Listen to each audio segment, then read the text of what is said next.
आप देख रहे हैं जनता टीवी और मैं हूं आपके साथ मनीषा सिंह। बात करेंगे पहली खबर की।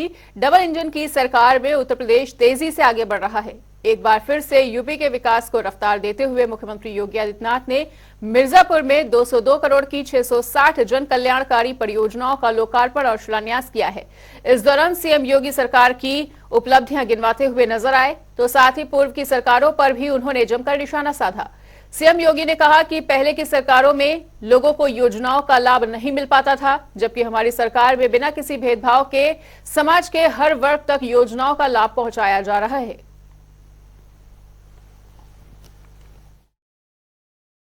और आज मुझे बताते हुए प्रसन्नता है, उत्तर प्रदेश पुलिस बल में 40,000 महिला कार्मिक वर्तमान में कार्यरत हैं। ये 40,000 महिला कार्मिक प्रदेश में बेहतर कानून व्यवस्था की स्थिति बनाने के लिए, प्रदेश के अंदर सुरक्षा का बेहतर वातावरण बनाने के लिए पूरी प्रतिबद्धता के साथ, पूरी ईमानदारी के साथ कार्य कर रही हैं। और उसी श्रृंखला को आगे बढ़ाने के लिए सरकार ने तमाम अन्य क्षेत्रों में भी उनके लिए अलग अलग द्वार खोले हैं, अलग अलग क्षेत्र में वे आगे बढ़ सकें। प्रधानमंत्री स्वामित्व योजना में उत्तर प्रदेश में 75 लाख परिवारों में अब तक घरौनी वितरण का कार्य किया जा चुका है। यानी ये 75 लाख परिवार में जमीन का मालकीन अब महिलाएं बन चुकी हैं। 55 लाख परिवारों को हमने आवास उपलब्ध करवाया है। इसमें भी हर 55 लाख परिवारों के मकान की मालकीन उस परिवार की महिला जो सदस्य है उसके नाम पर मकान भी उसे उपलब्ध कराया जा चुका है। भाइयों बहनों, सरकार के कार्य करने की इच्छा शक्ति होनी चाहिए। सरकार अगर दृढ़ इच्छा शक्ति के साथ आगे बढ़ती है, कोई कारण नहीं कि गरीब के पास उन योजनाओं का लाभ न पहुंचे। अवश्य पहुंच सकता है। पहले 300 रुपए की निराश्रित पेंशन दी जाती थी। आज मुझे प्रसन्नता है, हमारी सरकार ने 300 रुपए की पेंशन की राशि को बढ़ा करके आज इसे 1,000 रुपया प्रतिमाह किया है। हर लगभग 30 लाख निराश्रित महिलाओं को हर वर्ष 12,000 रुपए की पेंशन की राशि हम लोग उपलब्ध करवाने का कार्य कर रहे हैं। ये सरकार की वह योजनाएं हैं जिन योजनाओं के माध्यम से हम उनके सशक्तिकरण के लिए, उनके सम्मान के लिए कार्य कर रहे हैं। 15 करोड़ गरीबों को राशन की सुविधा का लाभ उपलब्ध करवाया जा रहा है। और आज मैं आपके बीच इसी बात को लेकर के आया हूं कि प्रदेश में और केंद्र में दोनों सरकारें मिलकर के आधी आबादी की सुरक्षा के लिए, उनके सम्मान के लिए, उनके स्वावलंबन के लिए पूरी प्रतिबद्धता और ईमानदारी के साथ कार्य करेंगी। इतनी सुबह आप लोग यहां पर एकत्र हो गए और एकत्र होकर के इतने भव्य सम्मेलन के माध्यम से प्रधानमंत्री मोदी जी के प्रति आभार व्यक्त करने के लिए आए हैं। मैं एक बार फिर से महिलाओं को देश की संसद और प्रदेशों की विधानसभाओं में 33% आरक्षण की सुविधा प्राप्त होने के लिए आप सभी को मैं हृदय से बधाई देता हूं, अपनी शुभकामनाएं देता हूं और विश्वास व्यक्त करता हूं कि आने वाले समय में अधिक से अधिक संख्या में विधानसभा और लोकसभा में पहुंच करके महिला सुरक्षा, सम्मान और स्वावलंबन के लिए हमारी बहनें और मजबूती के साथ कार्य कर पाएंगी।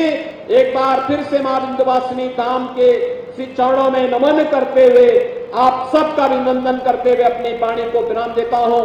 धन्यवाद। जय हिंद। सपा की समाजवादी पीडीए यात्रा का आगाज हो चुका है और ये यात्रा पूर्वांचल एक्सप्रेसवे से शुरू होकर प्रदेश के अलग अलग हिस्सों में जाएगी।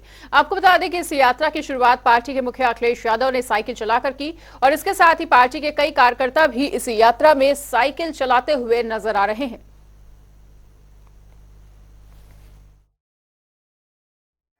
पीडीए यात्रा, इसमें सब शामिल हैं। कोई ऐसा नहीं है कि जो अलग हो रहा हो इससे। जहां हम पिछड़े, दलित, अल्पसंख्यक मुसलमान भाइयों की बात कह रहे हैं, वहीं पीडीए हमारा पिछड़े, दलित, आधे आबादी की भी बात कर रहा है, वहीं पीडीए हमारे अगड़ों की भी बात कर रहा है। तो अगर इनमें कहें ए को कैसे डिफाइन करना है, तो हमारे अल्पसंख्यक भाई भी हैं, आदिवासी समुदाय भी है और अगड़े भी हैं, और उसका उदाहरण आप देख रहे हो ये। तो इसलिए किसी को घबराने की जरूरत नहीं है। पीडीए यात्रा पहले से चल रही है, लगभग 5000 किलोमीटर ये छात्र, नौजवान और पार्टी के संगठन के लोग चल चुके हैं। 100 से ज्यादा विधानसभाओं में गए हैं, कई महत्वपूर्ण लोकसभाओं से होकर के आ रहे हैं। ये पिछले कई दिनों से चल रहे हैं और आखिरकार ये आखिरी में यात्रा 22 नवंबर से पहले सैफई और इटावा में खत्म होगी।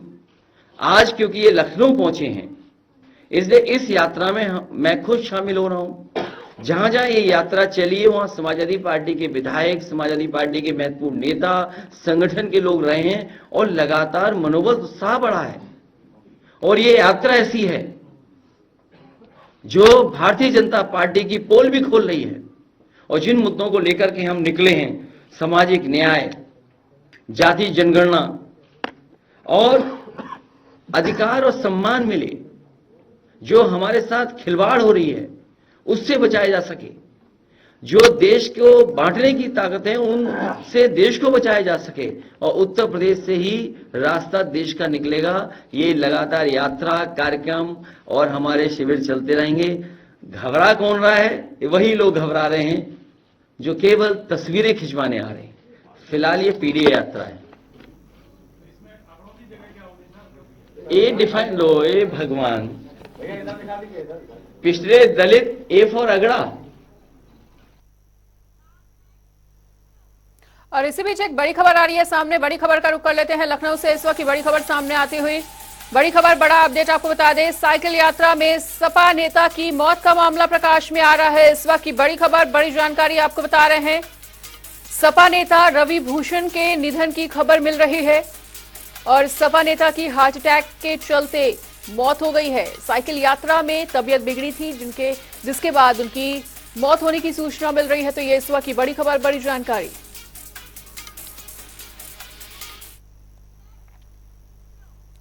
24 चुनाव की तैयारियों को लेकर मतदाता पुनरीक्षण का काम पूरे प्रदेश में तेजी से चल रहा है, जिसे लेकर हमारे संवाददाता अनूप कुमार सिंह ने अपर मुख्य निर्वाचन अधिकारी निधि श्रीवास्तव से खास बातचीत की। सुनिए।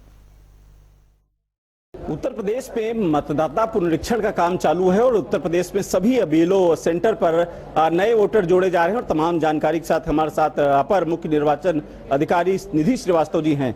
किस तरीके से काम ये चल रहा है और क्या क्या कौन सा फॉर्म भरना पड़ता है मतदाता जोड़ने के लिए या फिर नाम कटाने के लिए? ये विशेष संचित पुनरीक्षण अभियान 2024 27 अक्टूबर से प्रारंभ हो चुका है और इसके दौरान 27 अक्टूबर को ही सारे जितने बूथ्स हैं सब पे हमारी ड्राफ्ट इलेक्टोरल रोल का पब्लिकेशन हो चुका है।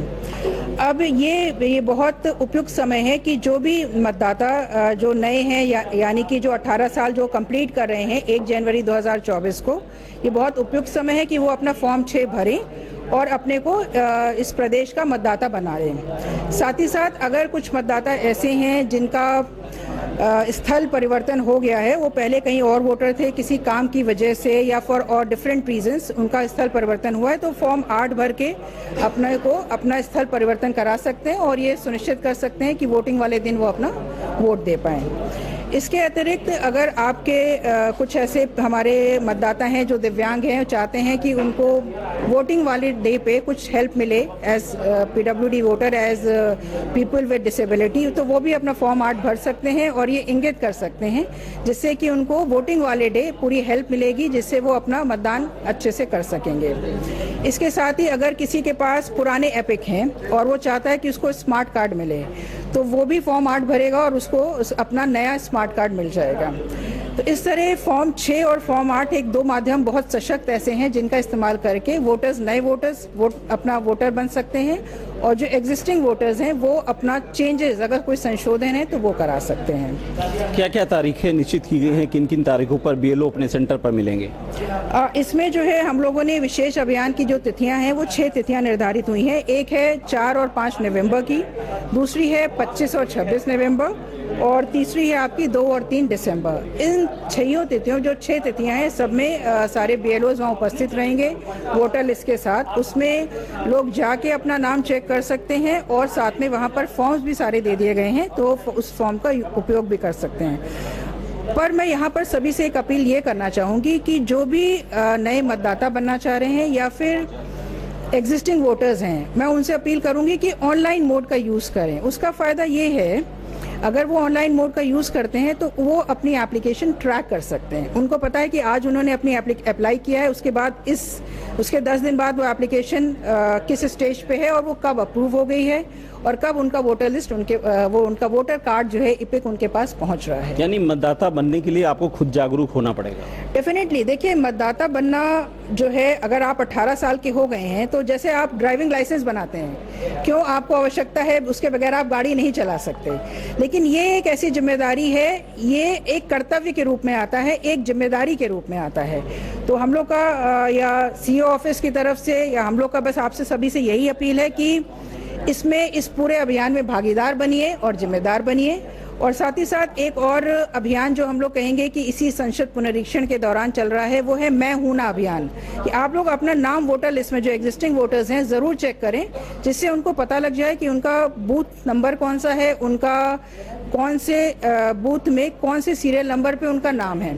ऐसा करने से उनको फायदा ये होगा कि जिस दिन वोटिंग होगी उस दिन उनको परेशान नहीं होना है कि कौन से बूथ में उनको जाना है। उनको पता है कि ये इनका बूथ है, सीधे जाके वहां पर अपना वोट दे सकते हैं और अपने फ्रेंचाइज, अपने अधिकार का प्रयोग कर सकते हैं। अच्छा, एक आखिरी सवाल मेरा है कि तमाम मतदाता पुनरीक्षण का काम चलता, हर बार नई वोटर लिस्ट बनती है, लेकिन जब वोट डालने तमाम लोग पहुंचते तो वहाँ एक बड़ी भीड़ होती है जिनका वोटर लिस्ट में नाम नहीं होता है। वो क्या गैपिंग रहती है और इस बार क्या कुछ इसके लिए इंतजाम किए जा रहे हैं? देखिए, जो अभियान मैं हूं ना चलाया जा रहा है वो इसी पर्पस के लिए है। जो लोगों को ये होता है कि साहब हम अपना कार्ड लेके गए, हमारा वोटर लिस्ट में नाम था, लेकिन मौके पे पहुंचे तो हमारा नाम नहीं मिला, तो इसका एक अवधि है और this is the right very opportune time. ये जो संसद पुनरीक्षण अभियान है, और ये चूंकि इलेक्शन ईयर है, लोकसभा के इलेक्शन होने वाले हैं, तो इस समय ये बहुत आवश्यक है कि जो भी मतदाता हैं, चाहे वो नए हो चाहे वो एग्जिस्टिंग हो, अपनी जिम्मेदारी समझे। मात्र एक छोटा सा काम करना है, अपना नाम चेक कर लें और वो वोटर हेल्पलाइन ऐप जो है उसको डाउनलोड कीजिए। QR कोड इसलिए हम लोग प्रचारित कर रहे हैं कि अगर आप नहीं भी टाइप करना चाह रहे हैं तो QR कोड से उसको सीधे डाउनलोड कीजिए, अपना नाम चेक कीजिए, आपको पता लग जाएगा आपका बूथ कहाँ है, कौन से सीरियल नंबर पे आपका नाम है, जाके अपने वोट का इस्तेमाल कीजिए। शुक्रिया। तो यदि आपको अपना वोट बनवाना है तो आप ऑनलाइन भी आवेदन भी कर सकते हैं या फिर मैं हूं ना एक ऐप्स के माध्यम से अपना वोट भी देख सकते हैं कि आपका वोट बन गया है, किस स्थिति में है, पूरी जानकारी मिल सकती है। कैमरा आशीष के साथ सिंह, जनता टीवी, लखनऊ। और वहीं गाजियाबाद में लूट का मामला प्रकाश में आया है, जहां आपको बता दें कि कॉलेज से लौट रही एक छात्रा से 2 बाइक सवार बदमाशों ने मोबाइल लूटने की कोशिश की और उसे चलते ऑटो से सड़क पर गिरा दिया, जिसमें वो बुरी तरह से घायल हो गई। वहीं पुलिस ने इस पूरे मामले में कार्रवाई करते हुए दोनों बदमाशों को मसूरी थाना क्षेत्र के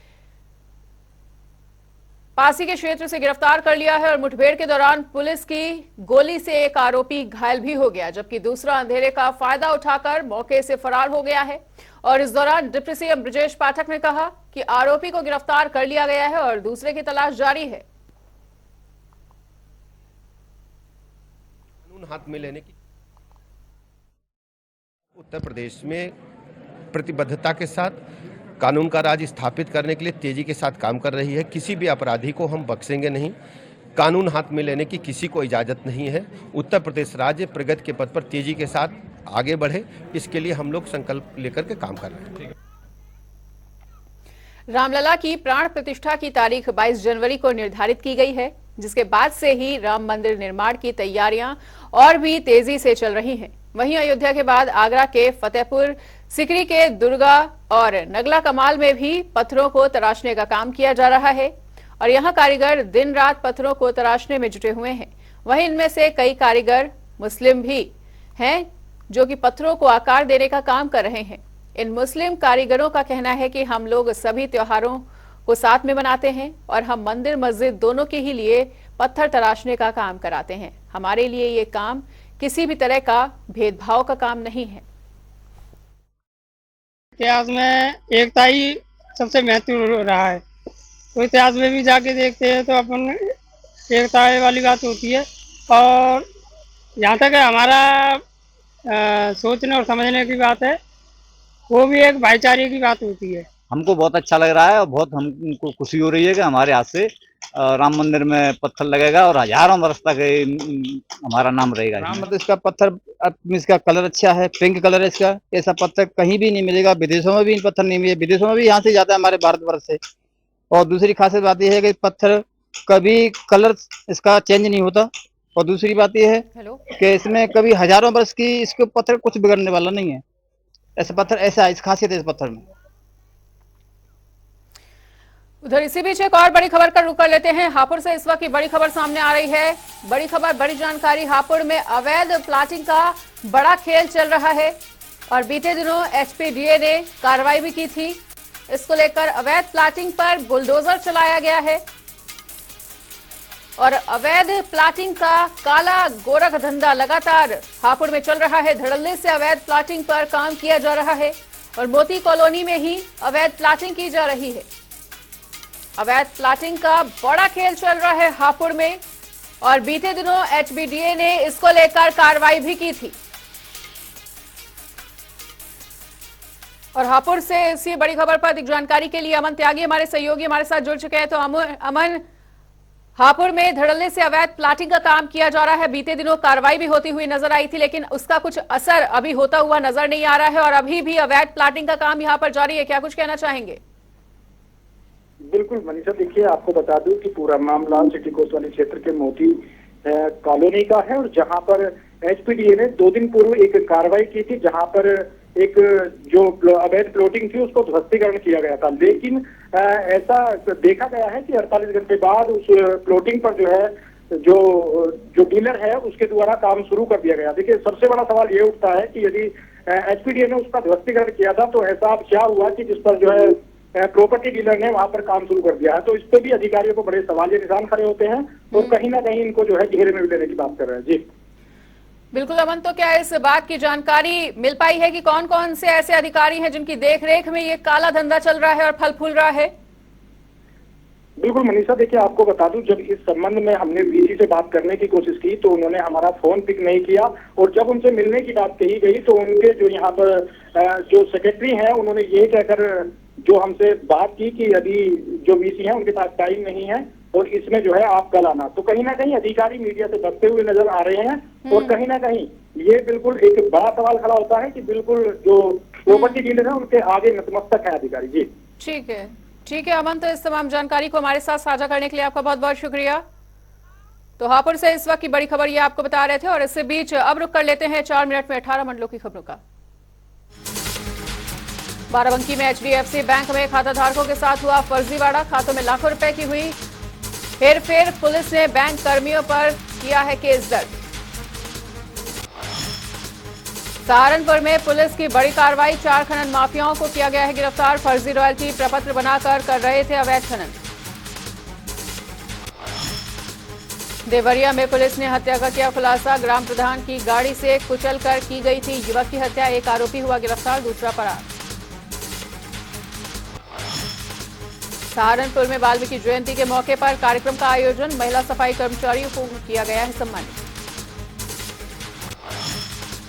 अमरोहा में युवकों ने ट्रैफिक नियमों की उड़ाई धज्जियां। कार की खिड़कियों पर किया जानलेवा स्टंट। पुलिस ने 16 पर किया है केस दर्ज। बांदा में नकल करते हुए पकड़े गए 4 युवक दूसरे के स्थान पर दे रहे थे परीक्षा। पुलिस ने किया गिरफ्तार। श्रावस्ती में संदिग्ध परिस्थितियों में विवाहिता की हुई मौत। मायके पक्ष ने ससुराली जनों पर हत्या का लगाया आरोप। मामले की जांच में जुटी हुई है पुलिस। फर्रुखाबाद में मालगाड़ी के आगे रेलवे ट्रैक पर बैठकर महिलाओं ने किया प्रदर्शन।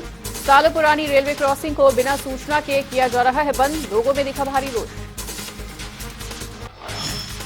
लखीमपुर में दबंगों का कहर जारी। युवक को उतारा मौत के घाट। इलाके में वारदात से फैली हुई है सनसनी। लखीमपुर में तेज रफ्तार का कहर देखने को मिला। कार ने बाइक को मारी जोरदार टक्कर। हादसे में 3 लोग घायल। सहारनपुर में नहर में मिला एक युवक का शव। गोली लगने की जताई जा रही है आशंका। मामले की जांच में जुटी हुई है पुलिस।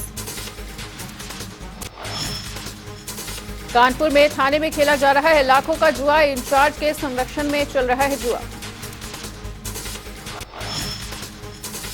लखीमपुर में बड़े कारोबारी की संपत्ति जब्त, 30 करोड़ से ज्यादा की बताई जा रही है संपत्ति। गैंगस्टर एक्ट के तहत की गई कार्रवाई। झांसी में ट्रैक्टर ने युवक को रौंदा, हादसे में युवक की दर्दनाक मौत, परिजनों में पसरा मातम।